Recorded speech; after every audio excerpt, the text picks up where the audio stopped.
Hello. I'm sorry for publishing this video on a Monday instead of on Sunday. I had a rough week this week. I guess, as evident by the title, my mental health isn't doing so well. And that's for the reasons that I'm about to list. I'm on the verge of losing my insurance. The state issued insurance that I signed up for months ago. I'm on the verge of losing it because I don't qualify anymore. You see, because I qualified when I first signed up for it when I was 20. I was 20. I was under 21. I was still considered in need of care. Unable to work, all that sort of stuff. But when I turned 21, I was now in a different category. And I'm in a category now where if a person is 21 or older, they need to at least be on Social Security, they need to be taking care of children in order to qualify for this insurance. Now, I have no children, and I'm not on Social Security, so I've been denied. And I was denied months ago. And because of my denial, we filed an appeal, and because of the appeal, my coverage was extended for the next 90 days, which, that was 3 months ago, so it's about to, it ran out about a week ago, or it ran out on Monday, or Tuesday, and, during those 3 months, the insurance company went through, my coverage, and they decided that they did no wrong, and they decided to send like a letter saying, like, if you think we did wrong, send like a letter telling us what we did wrong, and if not, we're going to end your coverage on Tuesday. And that really stressed us out because we received the letter on Saturday. And yet, no, I only go on I only go to the center where they have like the Social Security experts to help me through this. I only go there on Tuesday, so I had to like be there on the dot. And I went to the center that I go to, and I talked to the Social Security coordinator at that center, and I told them the situation. And what they did is, we've decided we're going to get on Social Security, and I'm going to get on Social Security, and I'm going to see what benefits I can get, and I'm going to be working directly with this coordinator to make sure I have as much benefits as possible. And, I was advised to get on Social Security before, but the thing about that is that I wanted to get a job first, and I wanted to work. And because the thing about Social Security and the limitations it has, it places like an asset limit on the amount of stuff you're allowed to own in value. And I think that limit is about like 2,000. And having that limit would put me in physical pain because I don't like limitations, and it would make me feel really awful. And so I put it off because I didn't think I needed it. But the fact that I needed it wasn't fully explained to me, and it caused a lot of arguments. And now I do know that I need it, and now I'm working on it. You see, I wasn't putting it off because I didn't care about myself. I didn't care about other people. I was putting it off because I didn't think I actually needed it, because I thought a job would be enough, but apparently it's not enough, and I'm doing it now. I'm doing it now. So I've been working on that. I have the Social Security coordinator's number, and they're going to call me to see if they need any extra information, and they're going to work me through this. And and there's also another problem. My grandfather's health is getting worse. It's getting really worse. And I explained before that, once he dies, our income's going to be cut in half. So I'm really looking for a job, and I'm really looking to get on the Social Security. And that's what was really bothering me. And because my grandfather's health is getting worse, he can't he can't swallow things anymore. He can't do anything anymore. You put food or water in his mouth, he just stays it in his mouth. He doesn't swallow it at all, and he can't lift himself up. He pees everywhere when he needs to pee. Right? Yeah, we have to constantly change his clothes, his diapers. We got to put pads on his mattress. And when he uses the bathroom, when he wants to use the bathroom, he doesn't tell us. He doesn't tell anything. He immediately starts to take the diaper off when he wants to use the bathroom because the diaper is off. He pisses everywhere. He pisses on us, and we have to clean it up. And it's really stressing us out. And the other day, he got us up all the way until like 5 or 6 in the morning because he was trying to get out of bed, and we had to tell him, don't stay in the bed. You can't move because if you move, you're gonna break something. And he doesn't listen. No matter how hard you try, he doesn't listen. He's not there anymore. And because I'm having to stay up like 5 or 6 in the morning, my sleep schedule is off. And I only woke up until I was about 3 or 4 o'clock this morning. And because I didn't wake up until 3 or 4 o'clock, I missed the call of my Social Security advisor. I missed the call, and I tried to leave a voicemail telling my information because they left a voicemail to me because they wanted information to me. But I called them and I left the information, and they haven't gotten back to me yet. And there's only a certain number of days that I can call the advisor to tell them my information, and I missed it. And I'm in a crisis right now.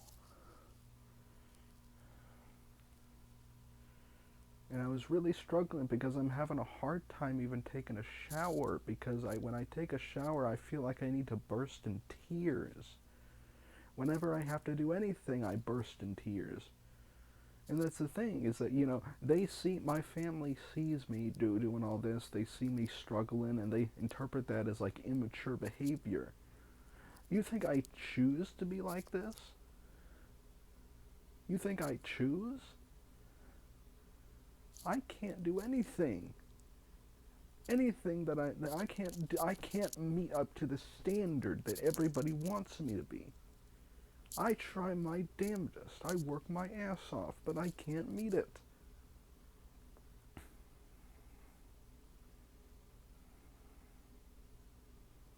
And the thing about this is that you can't talk to anybody about this. You can't talk to people about your life.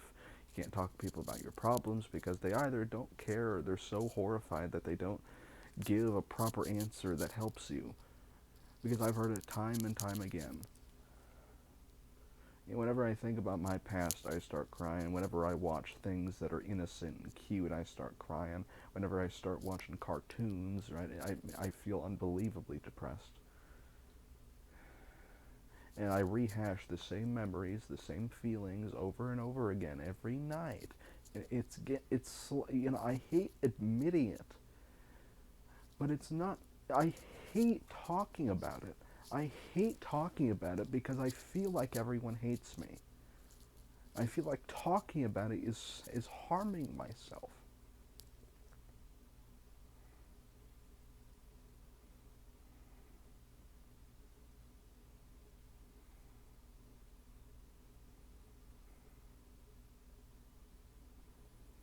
The voice is back. The voice was gone when I started going to the center, when I started socializing with people, but now it's back. And it's because of these stressors that it's back, and I can't make it go away. I can't make it go away because it's telling me that it hates me and it wants me to die, and I can't make it go away. I don't know how to get rid of it again. And I got rid of it months ago, but it's back, and it's attacking me again.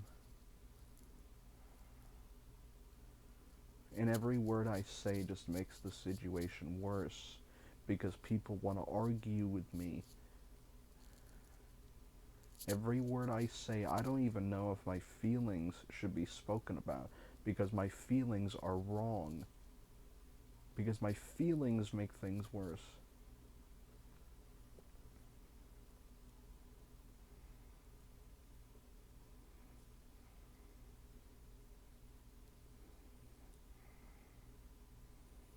I have things that I still need to do. It's about 11 p.m. and I still need to do these things.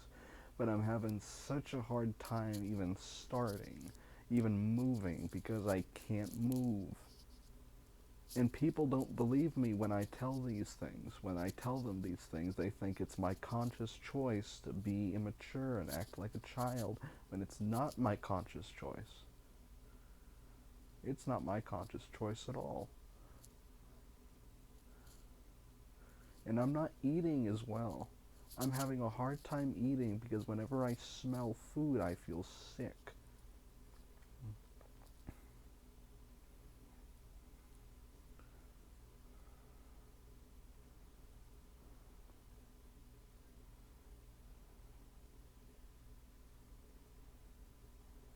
It's deteriorating rapidly, and I don't want it to go away. I don't want my peace to go away. I don't want it to go away.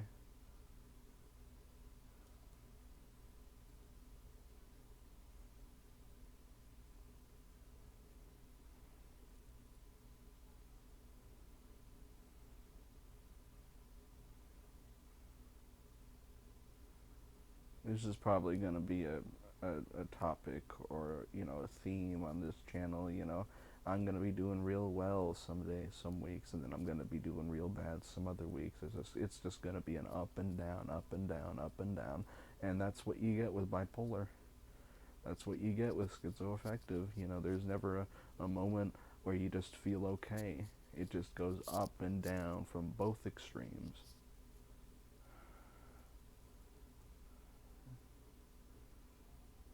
I don't know if people are just going to get bored of that, or they're even going to stay and watch, because I did have a following. When I made that first video, you got over 1,000 views, you got over 44 comments. There were people that, wanted to watch me, but I tossed that opportunity aside by not posting for 6 months. And people fell away, and now they don't want to watch me anymore. Now they don't even want to look at me. And I feel like I've failed.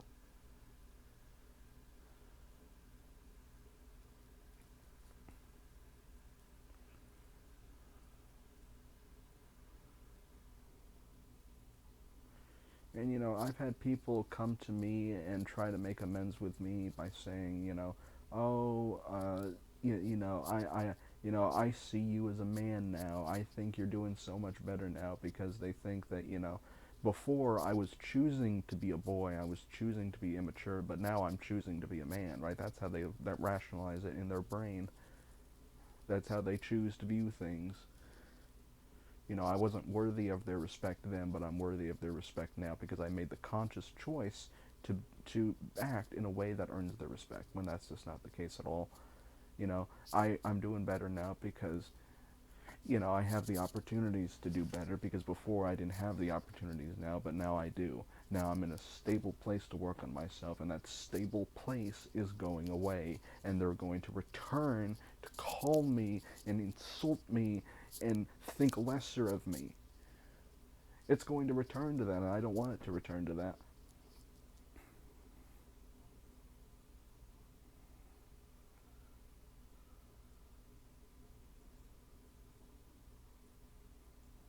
And I can't talk about how I truly feel, because there's people watching me. I know my family is watching me. I know they are. And I can't talk about how I truly feel, because they're going to disagree with it. They're going to argue with me about it. They're going to take away the opportunities that I have and the support I have, because they disagree with me. And that's really dangerous. And I'm trying to rely on other people besides my family, because being put in that position where you have to sugarcoat your words, you have to tippy-toe on eggshells, because if you don't, you're going to upset someone, and they're going to rip your clothes off, and they're going to throw you to the dogs, because they don't like what you're saying. That's really dangerous. That's a very dangerous position to be in, and it was the position that I was in all throughout my childhood. And I don't want to be a child anymore. I want to be an adult with their own decisions. And I'm working so hard.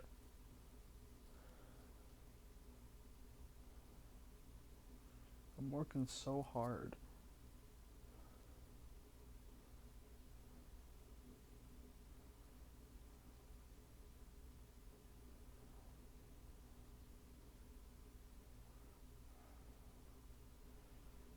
I need some like external motivation. Like I haven't taken a shower in such a long time because I need like I haven't gathered up the energy, and I want to take a shower tonight, and I need external motivation to do so. It's so hard taking care of myself. It's so hard now.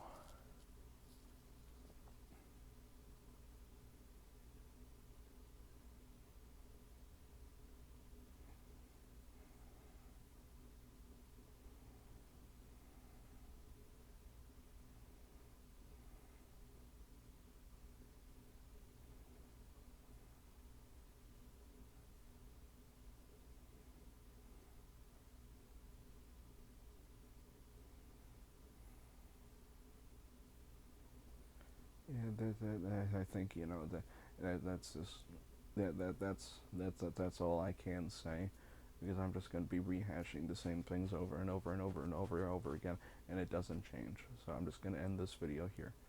So see you next week. Bye bye.